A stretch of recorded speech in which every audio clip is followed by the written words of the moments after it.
he didn't really take himself quite as seriously as these, like, you know, in terms of like the Looksmaxxing stuff. He was just like, get big and like, you know, get a nice haircut and that, you know, he just acted goofy. He later, you know, died in a sauna in Thailand at 22 years old. But yeah, I mean, he kind of went out as like kind of this kind of iconic figure. I think that his early death kind of had something to do with that too. He kind of lived on as this like kind of mythical. He never experienced like twink death. He never experienced. He like died at the top of his Looksmaxxing game. Exactly. Yeah, he was like the Kurt Cobain of Looksmaxxing.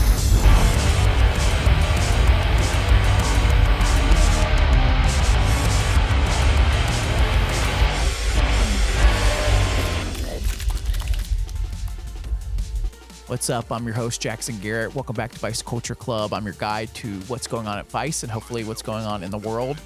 Today, we are talking memes. We see them on our phones. We've seen them evolve over the years. I want to do a bit of a state of the union on memes, where they're going, where they came from, how they're impacting the culture.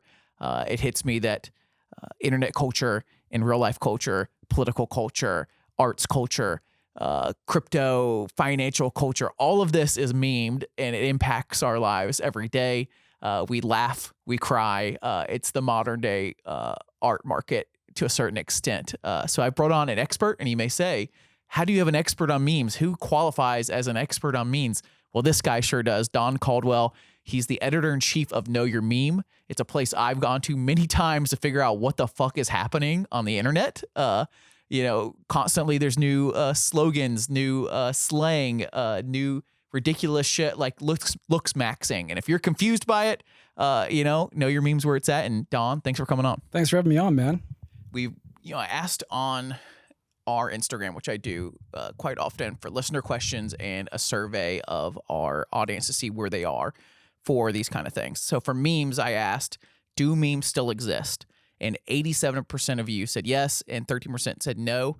I asked that because memes have changed so much over the years. There was this very like specific thing that memes were, it felt like 10, 15 years ago, and they've changed, and we're going to ask Don about it, but we'll get through the surveys first. So we had 87% of you are still meming out there. Where do memes start from in 2026? Another one of those things where like early internet culture, it's changed a good bit. 22% said Reddit.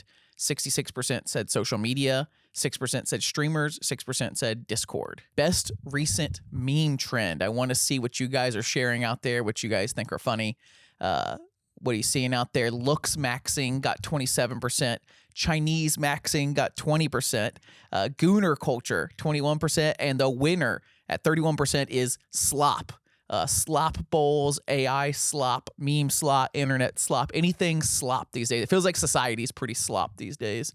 And on the same note, I asked, what's the worst trend in memes right now? And the winner by far at 41% is Looksmaxxing culture. We're going to talk Looksmaxxing today for sure. 13% said Chinesemaxxing, which is great. I love a good Chinese max. 25% said Gooner culture. 21% said slop. Finally, I asked, fuck, marry, kill, Moodang, Punch, and Harambe. The winner, 40%, is Harambe. You might say, Jackson, you didn't play the game right. Don't care. I just wanted to put that out there. Fuck, marry, kill. Maybe we ask Don. Let's start it off that way. Don, fuck, marry, kill, Moodang, Punch, or Harambe? You know, I got maybe recency bias, but I think marry, Punch, kill Harambe because he's already dead. And then, yeah, I mean, fuck Moodang because, you know, how could you not? Then, fuck Moodang. Okay, how could you not? I could avoid it, but maybe, I don't know. Man, you're gonna kill Harambe again. That's what started all this. He's already a corpse, so I mean, you know. Okay. The trend says we went off the wrong timeline because we killed Harambe, and you're ready to do it again. Maybe killing him would actually fix the timeline. Right. Killing him a second time, you know, if he's a zombie Harambe or whatever. Sure. Well, that's our little meme survey to see if you guys care about memes anymore, and clearly you do. It seems to impact your lives, and you have opinions on the trends that are going on right now. Then we're also asked listener questions. Typically we ask like general discussion or whatever here, but I think you guys had good listener questions, so I'm going to go ahead and start asking them now. This guy, Denver A. Gronk, asked, how can someone become a meme, or how can someone become an expert in that shit, bruh, when I asked for a meme expert, and that's you. How did you become an expert in this? Honestly, it's a great question.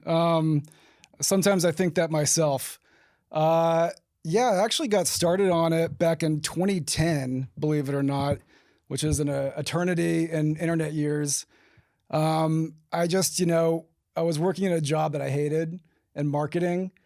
And I've always been a meme nerd. Even in college, I got my degree in anthropology and focused on like cultural evolution and like real memetics, and was always an internet nerd as well.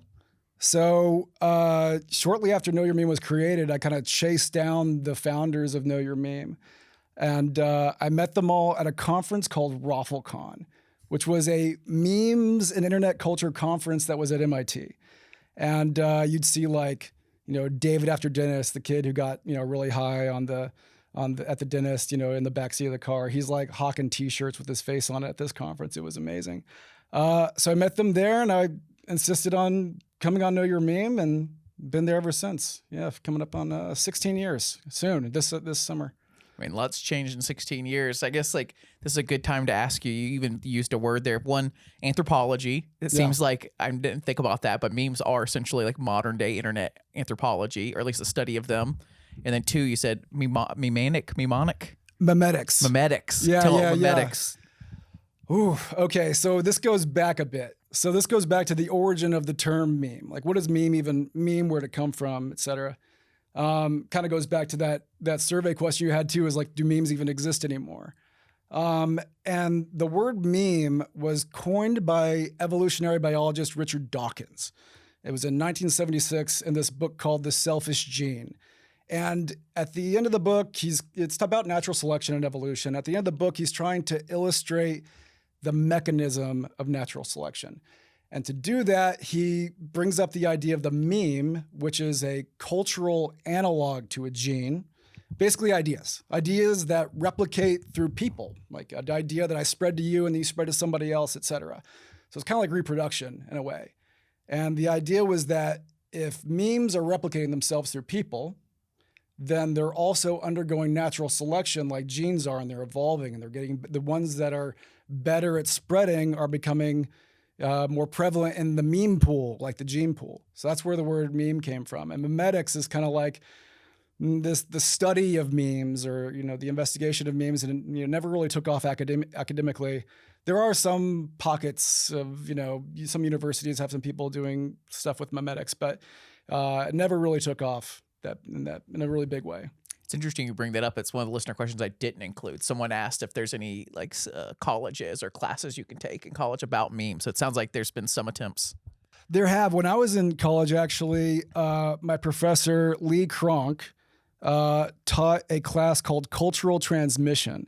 And it was about basically culture and ideas transmitting through people, but also animals. So he would bring up examples of like birds that would teach each other how to like peck into the aluminum foil covered milk containers.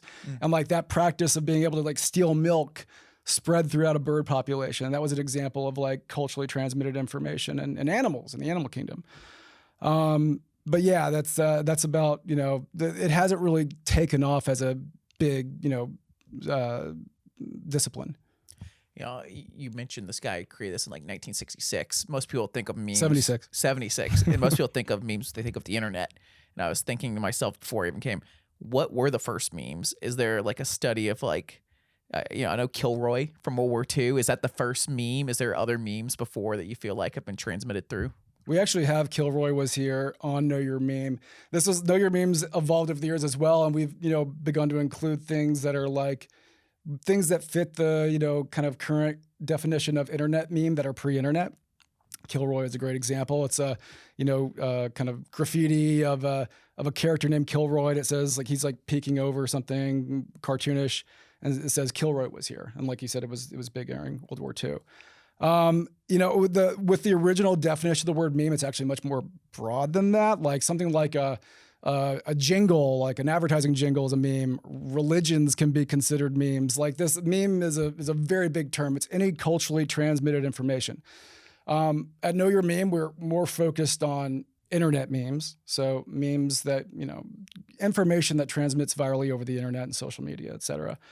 But we have opened it up to, like I said, things like Kilroy was here, the Stussy S. I don't know if you remember the Super S. Cool S. The Cool S. Yeah. It has a number of names. It's one of them. That's pre-internet meme that, transmitted virally and culturally before the internet through like schools and stuff like that.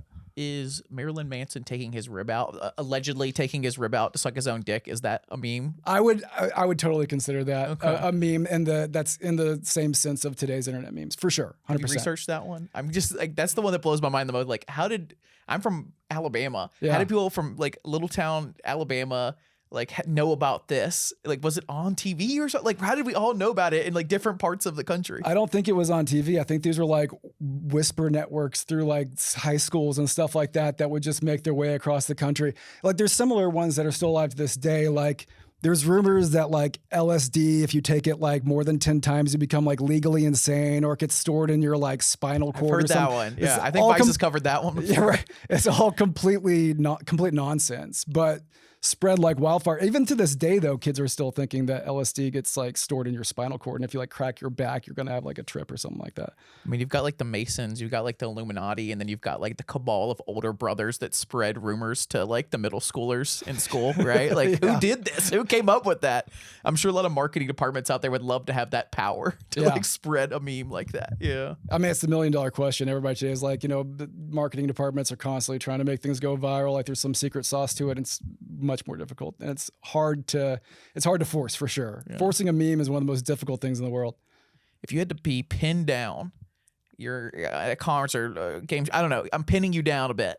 First meme outside the internet, first meme on the internet. First meme outside the internet? Yeah. I guess I would take the easy question of Kilroy was here, just in terms of ones resembling today's internet memes. First meme on the internet is it's contentious. The one I go with is Godwin's Law, which came from Usenet. And it predates things like the media-centric memes like Dancing Baby, which is also often considered the first internet meme. But Godwin's Law was basically this guy, Godwin on Usenet, said, that the longer an argument takes place on the internet, the likelihood that Hitler or Nazis is brought up increases to approaches 1 or something, or whatever it is. And yeah, that one is still around today. People still reference it. I typically would cite that one as the earliest, big internet meme that's still around today. But like I said, things like Dancing Baby are usually cited as like the first media meme that had a piece of viral media, like a video component to it that was remixed and that sort of thing. That's where you differentiate between text meme versus animated art meme, right? Like the discussion was more of a copy pasta motto, right? Or like a slang term, like gooning. I consider to be a meme, and it's a slang term. Mogging, that sort of thing. These are. And on Know Your Meme, we have categories for all these things, right? So you'll have a meme category, then you'll have a type. And the type will be something like image macro. Image macro means it's an image with text. Typically, top bottom text is the way it's traditionally been done, but it's not always like that. But image with text on it, image macro. Viral video. It's another type. Slang term, like I said, there's types for all these things on Know Your Meme. So you can look through the site and say, hey, I just want to see just image macros, and you can find those. This is definitely the string I could pull. We could keep pulling on. I have so many questions, but I want to keep getting back to this listener because I know they're going to ask the same stuff. All right, this one's very in right now. I think there's a lot of adults, a lot of people with teenage sons looking this up to try to figure it out, and they're going to your website to figure it out. But they said, why did clav get frame mogged, and can I prevent this? At least 2 of those words were not in the Bible, and I need them explained. Who's clav and what is frame mogged? Yeah, well, first of all, he was brutally frame mogged. Oh. Not just frame mogged, but the brutally was the important part of it. Yeah, so this is referencing a video where this, Looksmaxxer, a guy who, puts a lot of effort and time and energy into his looks, named Clavicular, is recorded next to this guy named ASU frat leader. I don't know his real name. Not many people seem to know his name. They just call him ASU frat leader. And this guy, the frat leader, has a incredibly wide shoulder width and a very thin waist. and he's standing next to Clavicular and apparently frame mogging him with these broad shoulders. Yeah, I mean, yeah, you got to be careful. You got to, watch if there's any people recording video around you and make sure no one with wide shoulders is standing next to you. It's very important. So to break it down even further, because we have a word here, frame mogged. So you have to kind of take it back one. What is mogging someone? So mogging in this sense is basically visually dominating someone. Mogging in general can be done a number of ways. You can mog somebody by just like being around them and looking better than them, or just having better vibes than them, or more magnetic vibes or dominant vibes or whatever. Like something about you is better than the person that you're next to, and other people notice it, right? That's when mogging takes place. And then the word frame here is just this guy's got wide shoulders. He's got a wide frame. He's frame mogging. That's great. Maybe I'm an idiot. Sorry guys, but I thought frame maybe meant like picture frame, like he was in a picture being mogged. That might be double meaning there too. So his frame. You're the expert. I need your answer. Okay. So it could be because he's in the camera frame as well. I tend to think though it is frame mogging as in his body frame. This guy's shoulders are very wide. It's incredibly wide. So it might seem funny to the audience at home, and I think this whole concept, like this, to me, this is a state of the union on memes. I want to talk about like what is going on in the meme world, because it matters. It's like what's crazy, and even I saw some of these in listener questions, like who makes a meme expert. I thought a funny one. See if you get an answer for this one. And listeners I didn't bring up was, are your parents proud?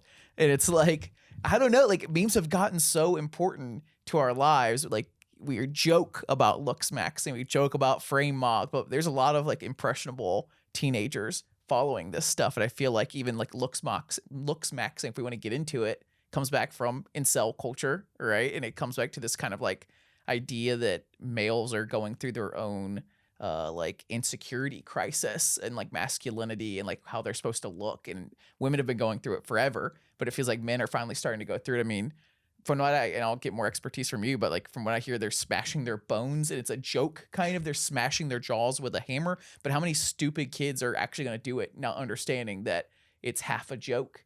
Yeah. And then I even pull the onion back even further. We've seen over the last year or so, and even before that, all these conspiracies on the internet, like how much of the internet can be propaganda, how much of the internet can be like nefarious characters. And I wonder, like, are we going to end up in eugenics again? It feels like Looksmaxxing is like this, like eugenics as a joke, right? Like we're joking about eugenics, right? Except for we're having Clavicular on every other show I've seen. Yeah. And like he's becoming really famous. Are we all in on the joke together, or is this like getting deeper than that? Yeah. The where the line is, where like how serious is this stuff versus how much of it is a bit or just being played up for the meme of it all, right? As a question. I mean, yeah, this like Looksmaxxing stuff goes back pretty far actually. And there was even like proto Looksmaxxers back in the day. Like there was this guy Z's back in like 2010 era was when he was really popping off on 4chan's Fitboard and the bodybuilding forums and this kind of stuff. That's where this stuff kind of first bubbled up, was the proto Looksmaxxing was born in these places. And, Z's was this guy who was like an Australian bodybuilder, had like a pretty radical transformation visually from like a young, really skinny kid to like he got really freaking buff. But like, I think like he didn't really take himself quite as seriously as these like, in terms of like the Looksmaxxing stuff. He was just like get big and like, get a nice haircut and that, he just acted goofy.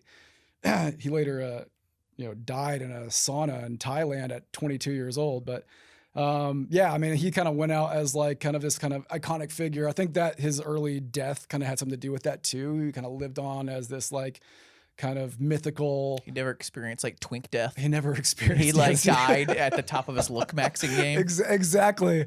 Yeah. He was like the Kurt Cobain of Looksmaxxing. Rip Z's.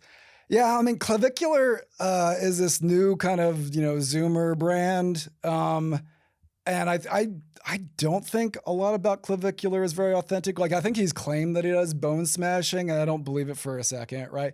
Yeah, so bone smashing, it's this practice of like, taking like a hammer and like, pressing it against your jaw, and it's supposed to. So you're not actually smashing. It, In my head, he was like hitting it pretty good. I don't think you're supposed to smack it. I think you're supposed to like, it's supposed to be like a repetitive thing that builds up. It's supposed to be building up the jaw, and it's supposed to give you like a strong jaw. There's like some of the stuff. I mean, there are some things based in like the bone smashing is supposed to not work. It's supposed to be complete pseudoscience. It seems like there's no evidence to suggest it actually works. But what it's trying to mimic is a strong jaw that does seem to be actually a signal of androgen exposure. So your jaw will get like during the stages of development, if you have elevated testosterone, your jaw gets bigger. It's just it's a biological fact. And prenatal testosterone, your like ring finger will get longer than your index finger. There's like really weird things with bones and androgens that goes on. And so yeah, a strong jaw does seem to be actually a real signal of someone's testosterone during the time that they were developing their bones. But there's no evidence that bone smashing actually works. There's also mewing, which is another thing they like to do. That's like a tongue posture thing. It's like getting the tongue up to the roof of your mouth, and it's supposed to like make your jaw look better. They claim it like will reshape your face. That doesn't seem to actually do anything. It's basically like standing up straight. It's like a posture thing. There's Clavicular even claims that he's like gotten, that he's on $50,000 worth of peptides a year or something like that. Just insane things. I think that, he probably takes a lot of stuff. Like he's probably on the juice, he's probably on steroids. But what makes you think he's on the juice? Has he brought this up? Has he talked about it? Yeah. Okay. He's pretty open about his drug use, and I mean, I think some of his drug use might be a meme because he claims that he's done like crystal meth and stuff like that, which I'm not sure that's real. Maybe it is. But yeah, like it all comes down to for this Looksmaxxing thing to like. We know a lot about it, obviously. I've been too deep into it. I'm sure other people as well, some of our audience, but some people are not going to know what this is at all. Yeah. It's all comes down to a form of insult culture, right? That the world works better for you if you look better. If you're a more attractive man, things open up for you. And that's his whole thing. Clavicular and this Looksmaxxing is an offshoot of, all right, well, if you're an incel, if you're not doing well in life as a man, it's probably because you're ugly, and you can fix that by taking drugs, by hitting yourself in the face with a hammer. And it's a lot of these guys, and I think I've heard him say it on a call of some sort before, that just concentrate on looking the best you can and life will be good for you. Don't invest in this, don't invest in that, don't go to college, just look really good and your life will be fixed. Yeah, I remember he claimed that on the Friedland podcast, right? He was like, it'd be better to take a loan and get surgery than use it on, just university. Yeah, I mean, it seems to be the belief that they're pushing is that looks will get you really, really far, and it will, fix your life or whatever, and basically putting all the chips in on a superficial bet, right? Like this is where you should put your bets for, your quality of life, essentially. Yeah, it does seem to be that's the message they're claiming. Well, we've already given Looksmaxxing and this bullshit way too much time of our days. Let's move on to the next listener question, especially since this is going to come out in like a week or two, and the meme trends go so fast, they're going to think we're way behind. But here's the next one. A guy named Josh Stupfiant says, what's happening on Half-Chan? Can you explain what Half-Chan is? Do you know I'm this? actually not that familiar with Half-Chan. Is that 2chan? I had to look up Half-Chan, and essentially it seems to be that 8chan people call 4chan Half-Chan. Got it. It's this like ever evolving, like I'm even cooler than you on the internet. I don't 4chan, I 8chan. That's Half-Chan to me. Can you explain any of that to the audience? I recall it now. Yeah, so 8chan has its own, history and user base different from 4chan. The Chan boards in general are what we call image boards.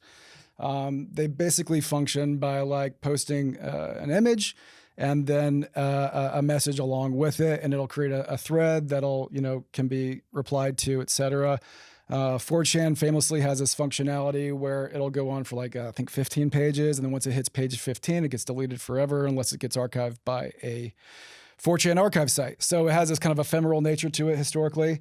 Has always made it very, very hard for meme research to find these like origins of these old memes that are just like lost to the ether after it's been deleted off page 15 and didn't get archived. But yeah, so Chans have their own culture, their own communities, their tribal affiliations, and 8chan or infinite chan also is sometimes how it's called, is a chan board that was created by Frederick Brennan, the late Frederick Brennan, now actually just passed away, and had a little bit different functionality. It was called infinite chan because you could make an infinite number of boards. It rose to fame, I believe, like 2015 or 2016, that era. Around the time of Gamergate, actually, there was like a mass exodus from 4chan. Well, there's this controversy called Gamergate was going on, which was probably the first big culture war on the internet. Let's say it's like the big battleground of when this stuff kind of started. Yeah, I don't even know what's happening lately on half-chan, on 8chan. On half-chan, 4chan's still significant. It's still like it's not quite as important as it used to be back in like the heyday, around the 2010s era or whatever. It was basically the center of the internet back in the day. These days, it's Reddit's taken a big hold. Things like places like TikTok are huge. Obviously, Instagram. These places of all, Twitter. X. All these places are kind of taken over in terms of importance. But 4chan still remains this kind of cultural institution to this day. Yeah, I asked in our survey. It only put 4. I would have loved to put 4chan on there as like one of the survey questions, but I didn't include it because it feels like 4chan's influence on the internet has gone down quite a lot. Maybe it's still very influential, but compared to what it was, I don't know, 10 years ago, it seems like it's fallen off of 8chan as well. And 8chan, I don't know if you want to talk about the founder of 8chan who recently passed away, and then some of the controversy with 8chan. I don't know, I feel like most people probably don't know about it. Yeah, I mean, it's probably one of the wildest stories in internet history. Frederick Brennan, the creator of 8chan, actually has been involved in so many interesting parts of internet history, even outside of 8chan. It's really, I was just been thinking about it since it was announced that he passed away. I think it was a month ago, but it was just revealed this last weekend by his family and loved ones. So Frederick Brennan, the creator, was a young man with a disease called osteogenesis imperfecta, brittle bone disease. Kind of like there's a movie Unbreakable. Samuel L. Jackson is like a villain in it that has this disease apparently. His bones would just snap very easily. He had when I met him back in like 2015, he had like 120 bone breaks in his life, something like that. So around that time, when I met him, it was due to his site popping off out of nowhere. Like 4chan had always been big, but then this new site was in town called 8chan, and it was getting big because 4chan had banned all discussion of Gamergate. And they were all moving to 8chan because Frederick had famously made it so there was no, basically any content was allowed as long as it wasn't illegal, as long as he wasn't going to be liable for it and, get sued or go to prison. So I hunted him down because I found out he was in Brooklyn. He was living in, basically, he was living in South Brooklyn somewhere, kind of under a slumlord that had him living. He was covering his rent by doing the guy's website and stuff like that. So I met him at a Starbucks down there, and it was a really, really surreal experience. Like he comes in and he's 3 feet tall, very, very small, in a motorized wheelchair, completely by himself, which I was, you could see that he had a serious disability. Came in, sat with me. We, had a coffee. He told me his whole story. And the story was one of the wildest ones I'd ever heard. He had been a member, a big user of 4chan, and was a member of this community called Wizard Chan. Oh, forgot. Oh my God. I just remembered Wizard Chan. Wizard Chan. Yeah. It's an incel community. And it's based on the notion that if you reach the age of, I think it was 30 without having sex, you become a wizard. It's tongue in cheek from what I understand. But he was a member of this community. They were in like a chat room or something, and a woman came in there that had a fetish for disabled people, found out what he had, and then seduced him and moved in with him, apparently. And started feeding him drugs and gave him psychedelic mushrooms one time And he started tripping out and like went on his computer and started looking at 4chan and started to see these like visuals of a fractal Mobius infinity symbol. It's like pulsing with light, and just kept seeing them like crazy. And he wrote down Infinite Chan. And then once he like came back to reality, he like started working on it and made the website. The website then, you know, went on to get purchased by the Ron and Jim Watkins, who are these infamous people in internet history, who he thinks subsequently took over the QAnon, because his evidence for it is it's not conclusive, but he you know, there was a time what he cites is so he sold 8chan to them. There was a QAnon started posting on there. And there was like, you know, a brief 3-month period that the site went down and QAnon disappeared completely for this 3 months.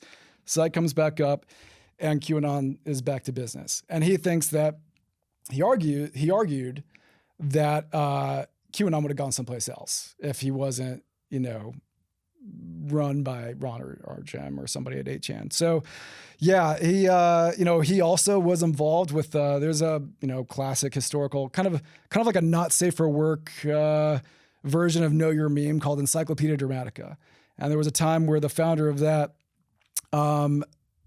deleted the whole website and tried to make a safe for work version of it called O Internet.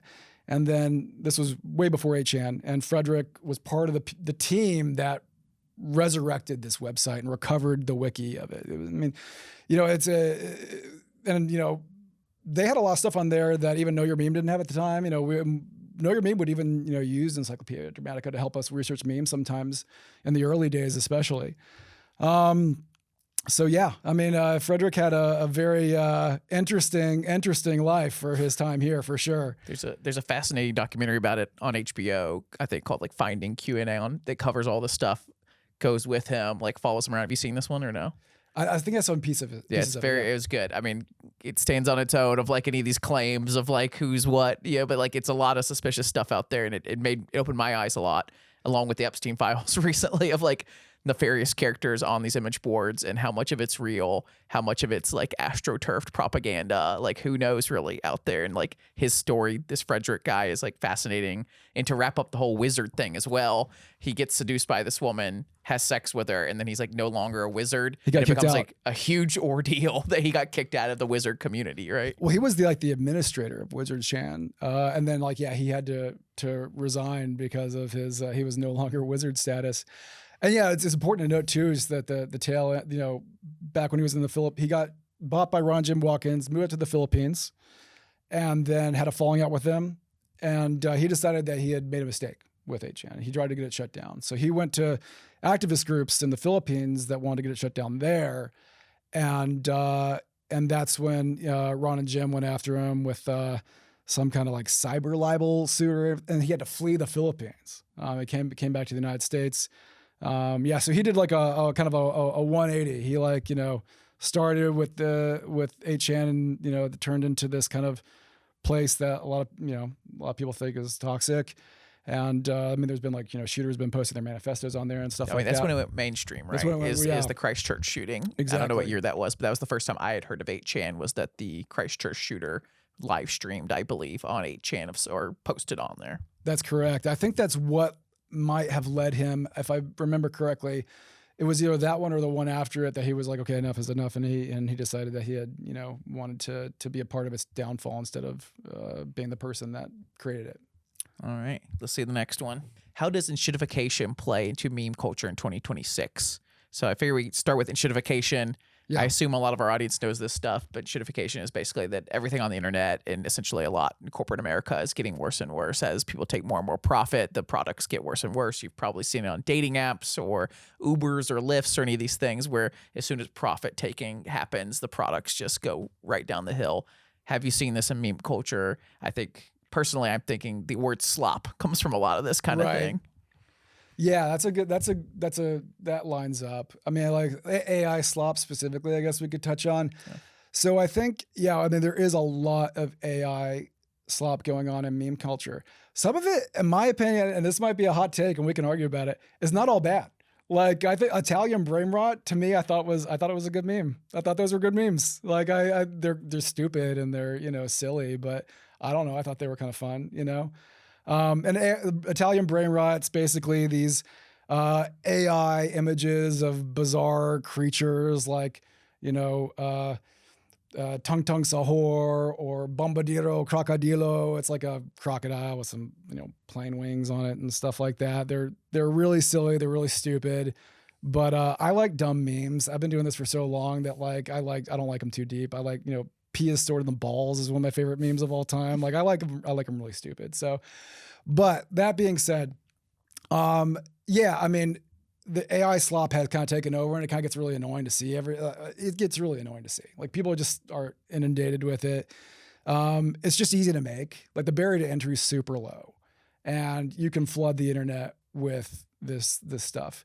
I think though, even more than that, if I was to think of like enshittification of the internet, I would think more of just like dead internet theory and, which dead internet theory, long story short, is basically the theory that the internet there's more bots than people now posting on the internet.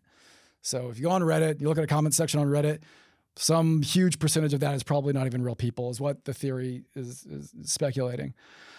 And yeah, that's what I think is I associate more with the enshittification of the internet is like, how much is even like real people? You know what I mean? How much is actually, you know, a conscious entity that. I wonder in comment sections constantly. I really do feel like it's one of those. I mean, hopefully in history we'll find out like how many people commenting on political things on Reddit or on Instagram or TikTok are bots or not. I mean, we saw the Twitter thing or X or whatever recently where they exposed like the locations of where a ton of these accounts great. are from. I love it was that whole great. thing. And I mean, I don't know everything about it, but it seemed like even that's not bots necessarily, even though we probably believe there are a lot of bots out there doing this kind of stuff. But even then, having really cheap labor in the Philippines and Nigeria and the Middle East and in Russia and things, creating tons of these like controversial accounts to, you know, astroturf essentially the internet to certain political beliefs.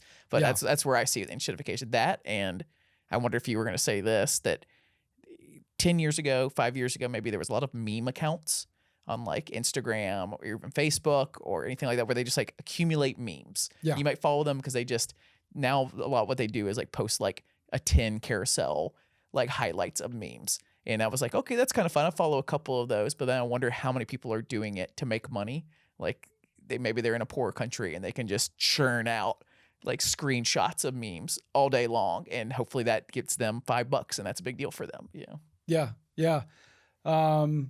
Yeah, I mean, especially on places like Twitter and, you know, Facebook, there's these monetization practices for if you get a certain amount of engagement, you'll get they'll cut you a check for the impressions that you get. Instagram, I think you kind of typically you have to like sell your own deals and do your own spawn con there. But yeah, I mean, that like economic incentive behind engagement on the internet, I think has an effect. I think probably, you know, the way I kind of, one of the more negative aspects of it, maybe something similar to what you were saying before, is like rage baiting and stuff like that. I think like just spreading, you know, bullshit claims, just trying to piss people off to get the engagement numbers up, and then, you know, maybe get a bigger check at the end of the month from the platform. It kind of probably has a pretty negative effect. Kind of rubs me the wrong way, and I'd classify that as enshittification to a degree. I'm not even gonna try to say these names anymore, but they'll be on screen. Do the lives of the person in the meme, if a real person, become better or worse? You've spent a lot of times interviewing people that are memes. Yeah. Do you think it's ultimately, they seem to enjoy it, or do you think, or is it trended over time, even that like before it was bad, now it's, what do you think? I mean, it depends. I mean, it really depends. It depends on like what the meme is and everything. And, you know, some people are more successful with it than others in terms of like either turning it into a positive or not. You know, one guy I know, Blake Boston, Scumbag Steve, you know, he was. We met him after he went viral and everything. We were like one of the first people to interview him. I did a number of events with him. He spoke on our panel at RaffleCon 2012 and everything. He's a great guy. He tried to, when he went viral, he was not an internet person. He didn't really even know what a meme was when he went viral. All of a sudden he wakes up one day and people are telling him he's, the biggest thing on Reddit that day. And he's like, what's Reddit? What the hell is Reddit? And so, yeah, but he was a quick study. He learned quick, and he tried to like turn it into a rap career. That makes a lot of sense for that meme.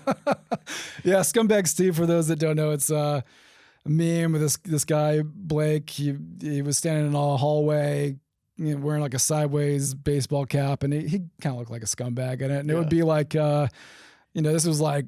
It looks like a guy that would sell you fake weed. Yeah, for sure. He's the oregano guy. Yeah.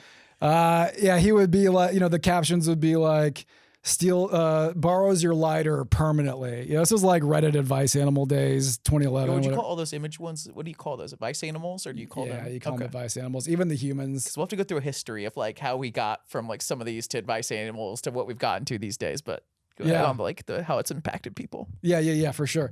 Anyway, yeah, he wasn't super successful with it, but he embraced it, and it went okay. It went okay for him. You know what I mean? Other people haven't been as happy with it. There's been, people that really didn't like becoming a meme. We've interviewed some people that were like, not okay with it at first, but then they were okay with it. They made peace with it. And then, some people hid from it, like 10 Guy is a good example. So 10 Guy, this was a type of scoring system that was big on Reddit. No one talks about it anymore. No one uses this anymore, but you would do like 1 to 10, how high you are, how stoned you are. And there was a picture of this guy. He looked really freaking baked. So people were like, okay, he's 10 Guy. He's a 10 on the stone scale. No one knew who the hell this guy was. And then when NFTs became a big craze, he came out of the woodwork along with a lot of meme people to hawk it, try to sell an NFT of their meme. We interviewed him then, and he was happy to embrace it then because he thought he could get a good NFT sale for it. I mean, that was a weird era in internet history too. Like, it was annoying because NFTs were very cringe, but we also got so many interviews with people that we would have never gotten, that wouldn't want to do it unless they had this NFT to try to sell. You know what I mean? Feels like now that people can make money off their meme status via like being an influencer on social media or selling NFT or whatever. Yeah. Now they want to embrace it so much more. In fact, we've got a bunch of people on here that I've reached out to ask you questions that are famous memes. Great. And I think they're much more willing to do that now that they can be on commercials. Memes have gone mainstream. It's not this like thing to be ashamed of anymore. Unless you're like the Coldplay concert couple or something, unless you're a meme for doing something bad.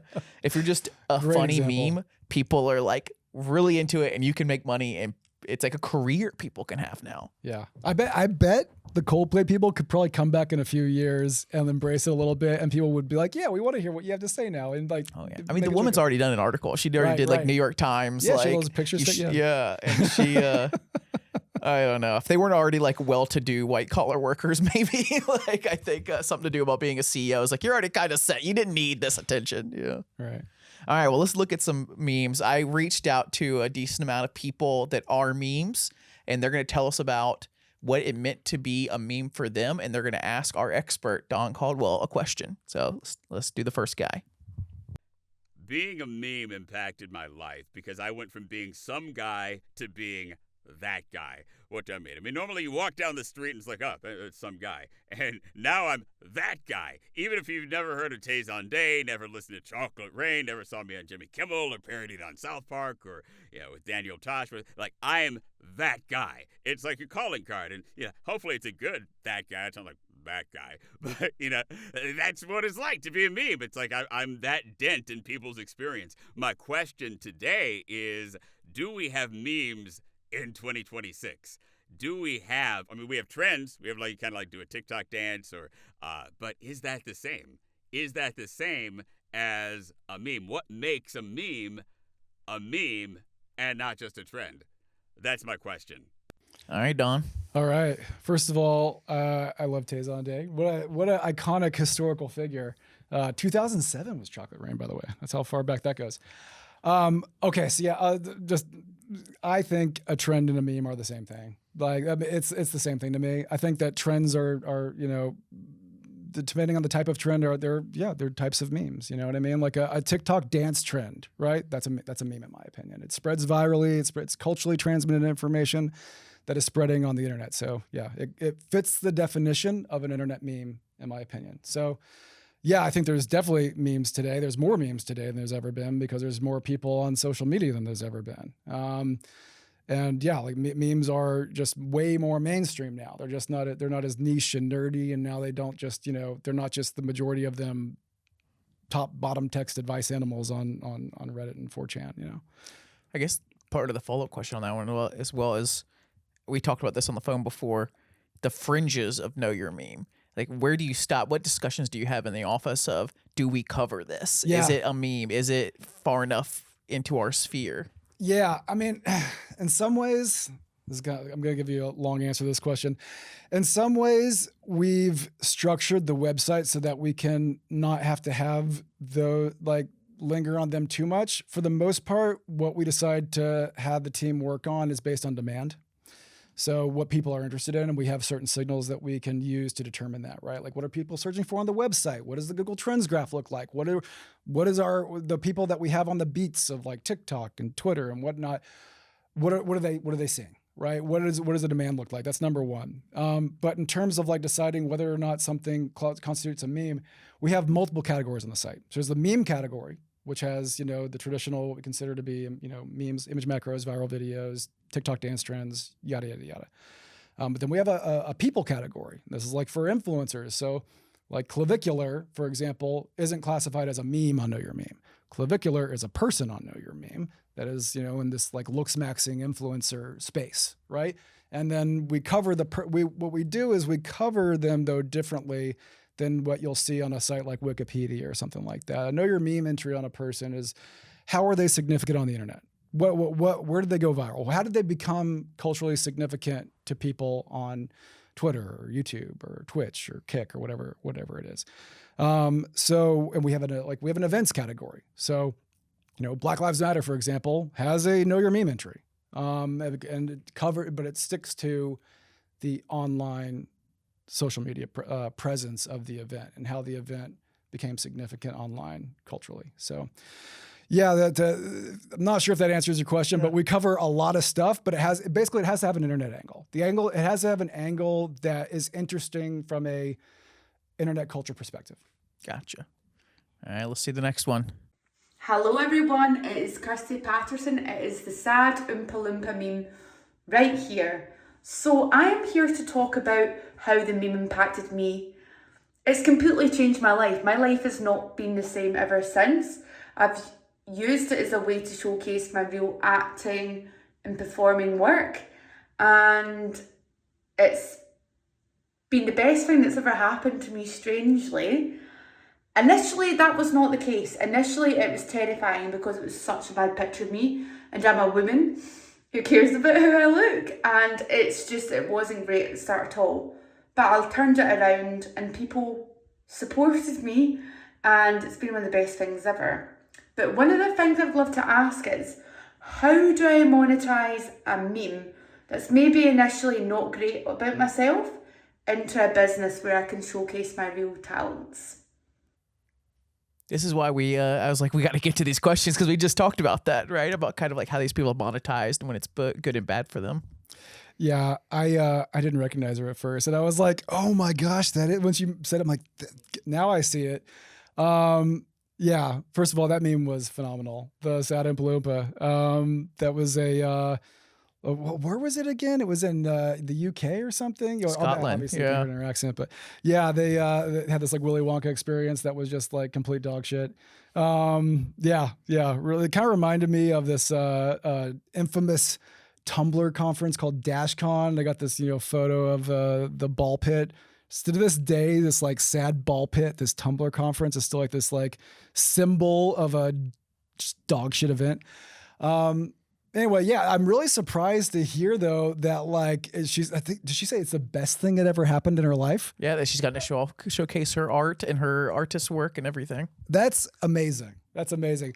I'm not too surprised. We've heard similar things from people before that like having this like level of cultural significance has, impacted their lives in significantly positive ways.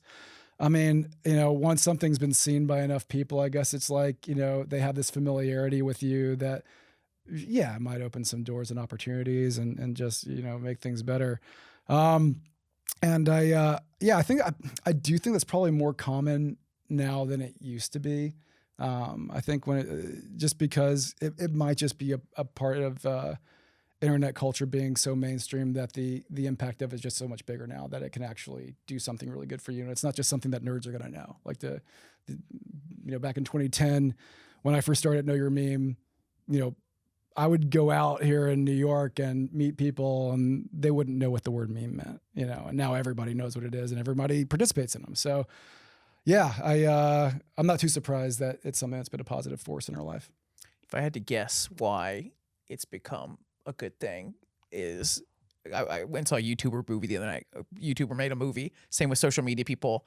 It's gone from, if you're big on social media, who cares, blah, blah, blah, to, if you're big on social media, you're big in life. We want to cast you in a TV show. We want to cast you in this. We want you in a commercial because you have a following on social media.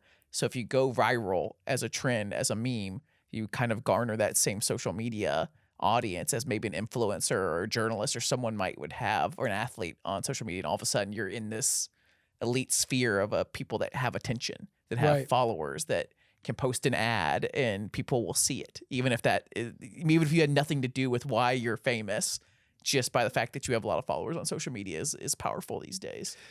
Yeah, for sure. I mean, it's also, it's just really hard to break through like that. It's hard to force, like I said, like it has to kind of happen organically in this kind of magical, perfect storm kind of moment. There are some people that are good at forcing things. Don't get me wrong. Some people have dialed it in, I think like Mr. Beast famously, did kind of have a scientific way of making his YouTube videos pop off, especially in the beginning. He meticulously studied it, right? But yeah, I think that it's just making it through that and being, breaking through into the attention economy is really, really hard. Yeah. And that, I think people that are able to do that, they kind of are kind of given this held up, Well, the economy, right? The attention of the world, we've talked about this on this show so many times, on the monoculture has gone away. This idea of what is trending through the entire culture. And so if you are a meme that can trend through and bust through all of this culture into a thing that people just know in the world, that's huge. Yes. People don't watch the same movies or TVs or music as they used to, but maybe they all saw the same meme, and that's powerful. And that's powerful for monetization and marketing. It's powerful for you in politics as well. It's powerful for a lot of reasons. So I could see how it feels good if you weren't doing anything else. Yeah, for sure. Who we got next? Hey, what's going on, Vice? It's the Apparently Kid here, and being a meme really impacted my life, and made me really popular at school. I got people coming up to me every day talking about oh, hey, are you the Apparently Kid? Oh, hey, me and my family love that video, and I think it's really awesome. I think it's really cool. It's helped my family out too. It's given me a lot of business opportunities. And I have a question. What's your favorite meme from the meme history? You got a favorite? That is the hardest question ever.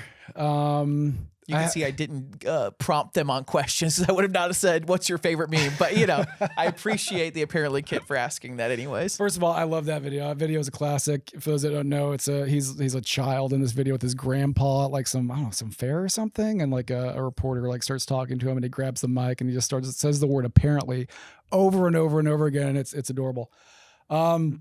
Okay. So this is a tough question, and it's one that's asked a lot, and I feel like I never have a great answer for it, and I have a cheat answer that I go to every once in a while because, I do believe that it is a really good lasting meme. So the criteria that I am setting for what makes this meme good is its longevity, its adaptability, and its cultural significance, okay? Wojak. So I'm going with Wojak, and the reason I'm going to go with Wojak is that this is a meme from 2010, I believe, is when it was born on. I think it was some image board that wasn't 4chan. Maybe it was Krautchan. I can't remember the name right now, or maybe a Polish one.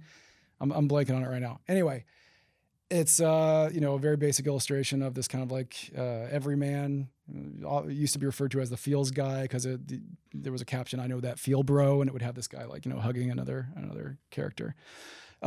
So yeah, really basic illustration of a like basically bald guy with very few features, and it became this symbol of I guess like an everyman in a way. Over the years, though, this was in a big meme called "I wish I was at home," and it was this guy standing in the corner of a party and just like wishing they were at home instead of socializing at this party, and there was a bunch of jokes about that. And it's been in now they qualify it as they don't know that I'm this, and then the they people at the don't know. party are saying like, of course we know you're that. Yeah, exactly. Yeah, it saw a resurgence years later. This was years after "I wish I was at home" was being used. Exact same format, just "I wish I was at home" was changed to "they don't know that I'm" or whatever. Mm-hmm. And it's the guy at the party who's like saying that they the people he's surrounded by don't understand. Yeah, he's like a popular shit poster on Instagram. You're their niche celebrity. Yeah, that they're niche wearing, internet celebrity. Yeah, that they're a supreme hype beast that has $2,000 shoes on or something like that. Yeah. Yeah, for sure.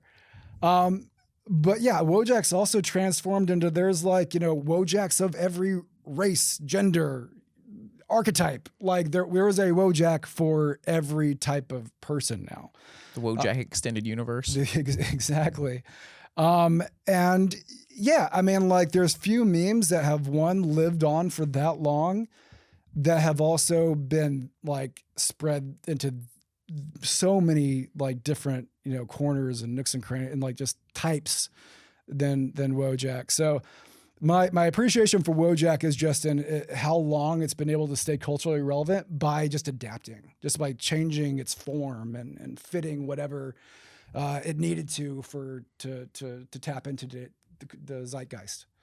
I know that Noah did not ask what my favorite meme was. He asked the expert, but my favorite meme is Dat Boy, the frog on the unicycle. Oh shit, what up? Yes. Do you know the history there? I was trying to find it the other day. The mystery? Yeah, or like the history of Dat Boy. How did it happen? It's my nickname amongst some of my friends. It's like that's like my meme. That's like we had the full history. I know your meme for the but tapping into the memory banks. From what I recall, I think it was heavily Reddit. This seems like it was a mostly like Reddit push thing back in the day. It's like a me in real life sub was where I first saw it. Me IRL, yeah. That one, Me IRL. Yeah, that was my I think that was where I was introduced at. Still a very, very big subreddit, by the way. Me IRL is still a big. Only is it's the better one is two Me IRL yes. for Me IRL, right? If you're really cool. Yeah, yeah, real memer. Yeah. Yeah, I think it was mostly a Reddit thing. Yeah, for those that don't know, it's frog on a unicycle. Oh shit, what up? And it's great. Yeah, that's it. That's the entire meme. You would have to be there to understand, guys. It was revolutionary at the time. It's like going back and talking about like an early Kanye album. Like I'm telling you guys, it was like revolutionary. It was awesome to be there. And now Dat Boys, we've passed on. We're on to Chinesemaxxing and Looksmaxxing and slop. We're done with Dat Boy, but for him, frame mugging right here, where I go back, I need some comfort, like a comfort song, a comfort meme. Dat Boy. Yeah, Markiplier E, another one from I think a similar era. What's it called? Markiplier E. It was a picture of the streamer Markiplier and interviewing him Farquad. Interviewing him tomorrow. Oh, nice. Really? Yeah. You should bring up the Part 2, Markiplier. Everybody check it out. Just saw his movie Iron Lung yesterday. This was like it was just a Photoshop of Markiplier and Lord Farquaad from Shrek, I think in Zuckerberg, and it just has the letter E on it. And that was the whole meme. And everybody thought it was the best thing ever. This is like original Skibbity. Like it doesn't make any sense, but you love it. Yeah, it was. It was the Skibbity 6-7 of the time. All right, let's hit it. I got a question for Know Your Meme. Who's the real Rizzler? That's Baby Gronk. He did not quite understand the assignment of also saying his meme. If you click next, it might be his. No, whatever. You got his question from Baby Gronk. We know who Baby Gronk is. Yeah. Who's the real Rizzler? I'm gonna give it to the guy who made Baby Gronk a meme in my opinion, made Baby Gronk Hoopify on TikTok. He's the real Rizzler. No, I got to give Hoopify some credit. Hoopify, for those that don't know, he's a TikTok account. He made the Baby Gronk meme where he was like, "Did Baby Gronk Riz up Livy Dunn?" Like that. He always talks like that in every video. And That guy.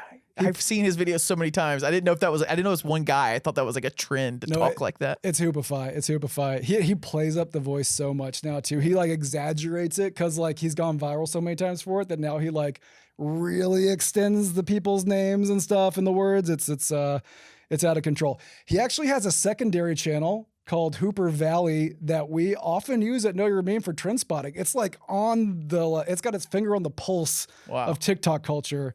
His second, he'll be like, "Hey, what memes are going big right now that I need to cover?" And then the comments section, they'll say what's trending. And we use that for trend spotting often on Know Your Meme. Yeah, I'll give it to Hoopify. Hoopify is the Rizzler for sure. Okay. Do you recognize this girl before we even start? Yeah, she's the GameStop girl. Yes. Wow. This guy. We brought the expert on. All right. Let's see it. Everybody's simping for her. Hey guys, it's Rilie, otherwise known as OK Know Me or Know Me. You might recognize me from that Best Buy ad or that GameStop ad. You definitely might have seen some of the memes that came out of that one. Today I'm here to talk about what it means to be a meme. I think the number one thing about being a meme is that it's not serious. Both of those ads, both for Best Buy and for GameStop, totally were not supposed to be anything other than what they were. See it turn into a meme like that. It's super funny because all of a sudden people start coming up to me on the streets or like waving at me from their cars. "Oh my God, I recognize you. I know who you are." But that's just been a really super cool experience. What's super funny is that it's happened twice. It got really big because of Best Buy and people were like, "Oh my gosh, there's a goth girl doing an advertisement." Then we did GameStop and they're like, "That's the same girl." It's just hilarious, the culture around memes. I think to be a meme, you just gotta be yourself and be unapologetically yourself. So my main question for the meme expert is, what makes a good meme? What makes a meme stick around and what makes it actually funny? Wow, that is a very, very deep question. First of all, wow, I'm amazed you got her on here. She's huge these days.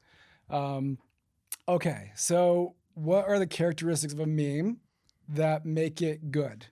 I would say my personal taste, like I said before, is and that I find funny in memes are if they're very silly, nonsensical, don't take themselves too seriously, and are just really goofy and dumb. That's the kind of memes that I appreciate the most these days. I think if I was to be like a meme snob and be like from a more like, "Oh, this is what really makes a good meme," you know what I mean? I would put some more characteristics in there. I guess I'm partial to memes that people are able to put their own kind of bit of creativity in them. I'll give you an example. There's a type of meme that's called a redraw. Okay. And a redraw meme is one where there's a basic template, usually kind of just like an outline or something of like maybe a scene from a video game or a television show or movie or whatever, but it just makes an outline of it. And then everybody comes together to make their own creations of it. So artists will come in and then take a crack of it and turn it into like what was originally Walter White and Jesse from Breaking Bad and make it like, pregnant Sonic or like something like Mario. I don't know. They'll put in like other characters from other IPs or other memes even into it. And being able to be creative like that, put like some other meme references in there and have some layers of irony, old meme, some layers in there that like you have to be kind of meme literate to understand. I do also like those memes as a meme snob that's been working in the meme industry for coming up on 16 years. So if you need to have a PhD in memetics to understand every joke in the frickin' meme, then I like that kind of stuff. There's I almost put it on here, but there was a tweet or an X or whatever, I believe it was, talking about how he wasn't saying this necessarily, but memes are kind of like modern day art. modern day trends. Yeah. If you will judge someone by the kind of memes they like. If they like this like deep esoteric meme on meme layered thing that you're cool, like you're with me on this like internet culture, on the cool part of the internet. If you like this shit over here, you're lame, you're not, your IQ's low or something because you like the crap, like Hawk Tua would be in the that's like the low, and then like some ironic Hawk Tua is fine. Exactly. Thank you. And so I don't know, it just made me think about how memes have become this tastemaker situation where we all like judge each other based off of where we are. One of my favorite people that kind of like goes into this kind of stuff is a guy named Brad Tromell on Instagram. He does these like reports on culture and everything, and they're heavily meme focused. Like internet culture is central in it. And he treats memes like art. Like, he treats it like modern art and kind of culturally critiques it in that way. And I completely agree. Memes are like modern art. So meme culture has been big in my life and has a huge impact. Going from someone who was just a kid in a small town of Battle Creek in the middle of Michigan with pretty much no big names coming out of it, to growing up and making something of myself, to performing on stage with amazing comedians and actors like Shane Gillis and Danny McBride, and having amazing opportunities to perform for sold-out shows and make people laugh and smile. And, don't get me wrong, there are moments where it gets a little turbulent and rough, just with any ocean. But if you stay there, you captain your ship and you brave through those waves, I'm telling you all, there is something beautiful at the end of that rainbow when you see people smile and laugh. Now, something I want to ask our beautiful editor, know your memes. A quick question here is, what was your favorite meme growing up and the one that got you doing what you do today? If you don't recognize him, Airsoftfatty's what he goes by. He's been on the internet a good bit. The first video I ever saw of him was him in the ocean, Jedi fighting with swords and saying, somebody hit him in the hand. He said, "You can't go full force. No going full force." You ever seen this? It's kind of ringing a bell, but I'm not super familiar with this one. Well, what do you think about his answer? I think you kind of already answered it a bit, but actually, no. There's a different answer for this one. This one I know I immediately have an answer for. Okay, so I was in high school in the late 90s, I think it was like 99 or 98.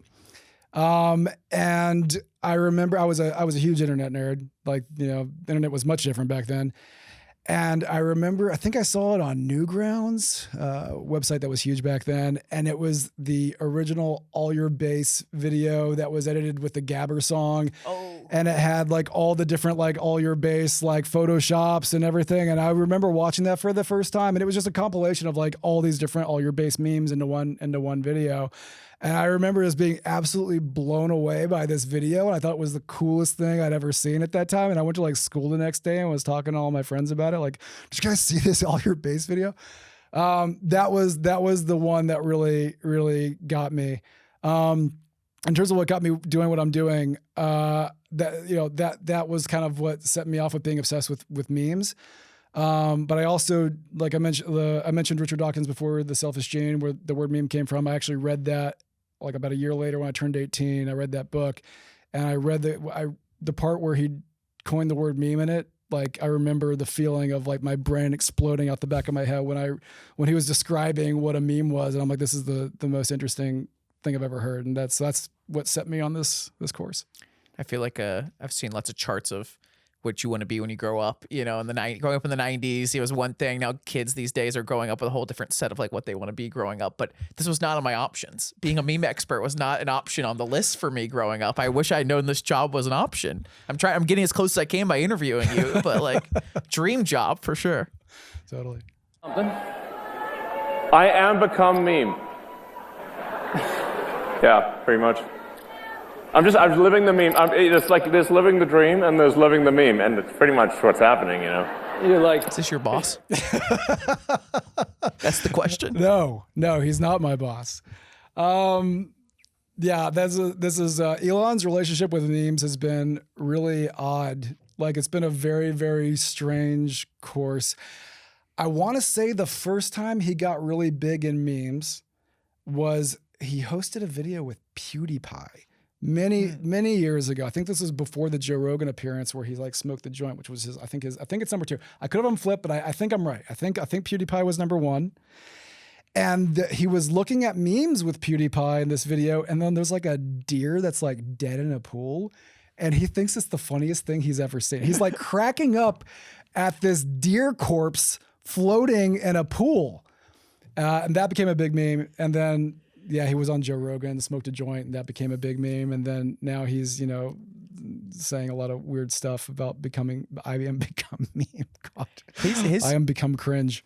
He wants to be so cool on the internet so bad. I don't like. He forces it so hard. He wants to be like this, like a meme. He wants to be part of the culture, but doesn't get it. It doesn't feel like. I mean, there's like you know, a friend of mine too. He's like a big fan of the Doge meme. You know, like historically. Yeah. And yeah, he feels that, like, you know, Elon ruined the meme. Like when he says his favorite meme is Doge, he has a kind of put a caveat about a disclaimer about Elon when he says it. I feel like you can't truly meme. Maybe this is being too on the nose or something. It feels like memes are kind of a rebellion. They're kind of like you have to have touched on something, almost like comedy. Like comedy is the art of getting away with it. Yeah. Same with memes. It's like you have to be into kind of some sort of underground to kind of. I mean, yeah, it's like being good at art as a super rich person. Like, are the best artists ever coming from like the most rich people? Not really. Like, it's got to come from a certain amount of struggle. And being the richest man in the world, I don't think you can get it. I don't think you can be on the forefront of the meme wars if you're the richest man in the world. There's this is like something that's often cited when it comes to things like brands using memes, right? Like trying to use like a meme and, you know, some kind of ad for a product or something like that. And there's been often the idea that it kills the meme or whatever. Yeah. When it's basically like when mom or dad try to use a meme or something like that. That's when like a brand or a politician or you know, some kind of, you know, CEO or somebody like that tries to get in on internet culture. Pokemon Go to the polls. Yeah. JD Vance trying to do his own like version of it. Like, right. Oh yeah. He did the Halloween costume. So yeah, I think that, you know, the, part of it is, I think it is complicated. Part of it, I think, is about literacy. So when it comes to brands, I think most of the time the issue with it is that they often don't know what they're doing. Like they don't even understand the memes that they're trying to use, or they're using really outdated memes and they don't understand it. So I think just like, you know, it's important to be meme literate if you're going to engage with internet culture, because like people can sniff it out if you're not literate in it. And I think, yeah, so I think that's kind of like what the biggest issue when it comes to this kind of stuff is that it's not to be like, to be memeing publicly, you kind of have to know your stuff, like know what you're talking about, understand the jokes, understand the humor, the complexities, be embedded in the culture. Otherwise it comes off as inauthentic and cringe or whatever. Well, that's my attempt to do like a State of the Union on memes, but they're a lot of fun and I'm glad everybody watched and I appreciate Don coming on. So thank you. Hey, thanks for having me.